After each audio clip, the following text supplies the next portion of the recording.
This is Laurie Moore-Moore with Texas Brave and Strong. Tidbits of Texas history you never learned in school. Today's topic, Sam Houston's 3 brides. Most Texans are familiar with Sam Houston and know him as a Tennessee congressman who became Tennessee's governor, then resigned his office and moved to Texas just in time to join the Texas Revolution. Houston became the hero of the Battle of San Jacinto, the final battle in the war which freed Texas from Mexico. He was twice president of the Republic of Texas, a senator for Texas when it joined the Union, and 2-time governor of Texas.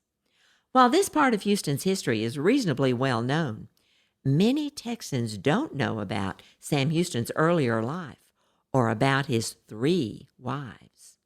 Here's what you might not know about Sam Houston. Houston was born, one of 9 children, on his family's plantation near Lexington, Kentucky, in 1793. When his father died in 1807, Sam's widowed mother moved the family to Baker Creek, Tennessee, where she farmed and bought an interest in a general store.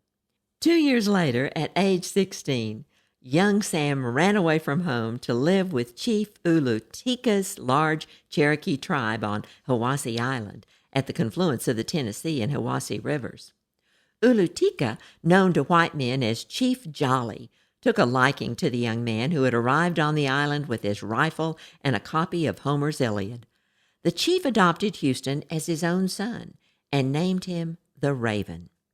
Houston was accepted by the tribe as a Cherokee and befriended by 2 tribal brothers, John and Joseph Rogers, who were of half European and half Cherokee descent, sons of a prominent Scots trader. The 2 Rogers brothers went on to become rich and powerful forces in the Cherokee Nation. Houston stayed with the tribe until he left to fight in the War of 1812. During the war, Houston quickly moved up the ranks and became a protege of General Andrew Jackson. He was wounded in the war and following his recovery was appointed as an Indian agent to the Cherokee. Houston left the Army in 1818 and went on to study and then practice law. Getting into politics, he served in the U.S. Congress from Tennessee between 1823 and 27, after which he decided to run for governor, was elected, and then resigned the following year after an unfortunate and somewhat scandalous arranged marriage with a young Tennessee woman from a prominent family, Eliza Allen. Houston's biographer, Marquis James, wrote that Eliza had wept while donning her wedding gown, that she felt she loved another, and her affections had been pledged to someone else.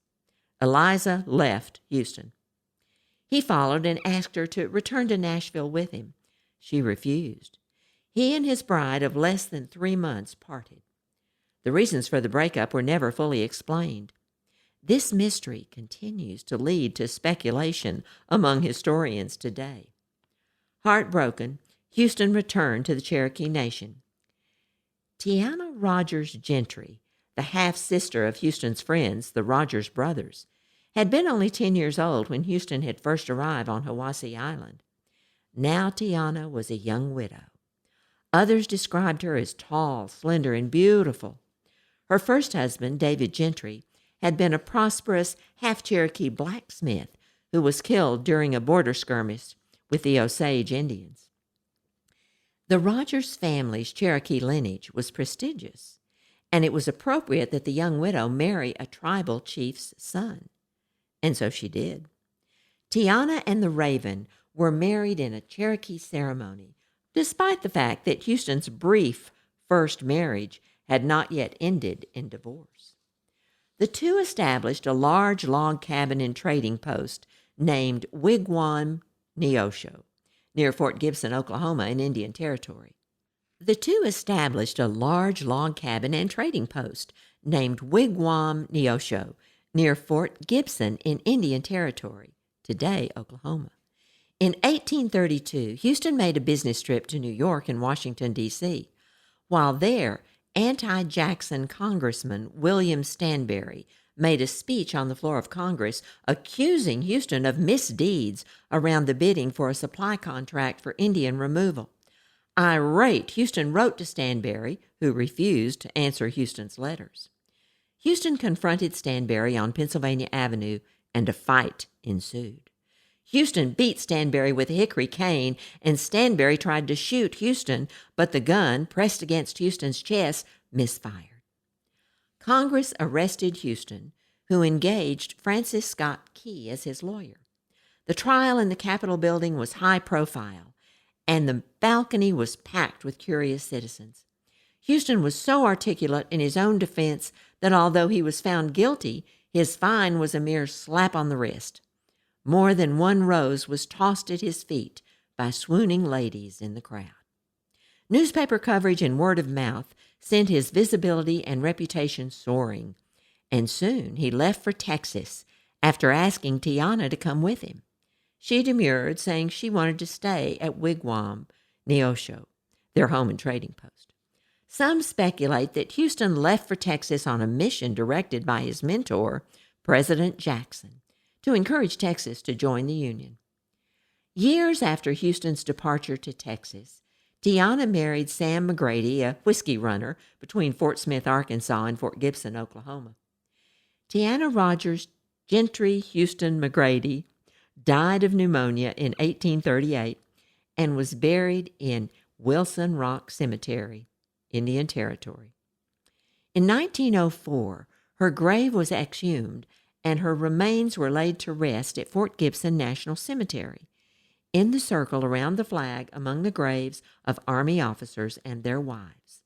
The formal funeral ceremony was attended by hundreds. In an error, the tombstone read, Tahalina, Indian wife of General Sam Houston.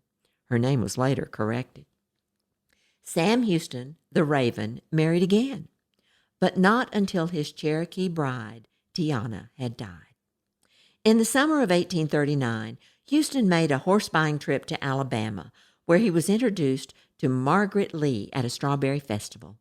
Following a year of courtship, the two were married on May 8, 1840, despite the advice of Houston's friends, who believed the 19-year-old Margaret was too young for the 47-year-old Houston. During their 23-year marriage, Margaret bore him 8 children, caused him to moderate his drinking, and convinced him to join the Baptist Church. Margaret was at his side when he died in 1863. Texas, Texas, Margaret, were the final words of 3-time husband and Texas hero, Sam Houston. This has been Texas Brave and Strong, the best little podcast in Texas. Be sure to tune in every other week for new episodes. In the meantime, check out my novel, Gone to Dallas, The Storekeeper, 1856 to 1861. Thanks for listening. Y'all come back.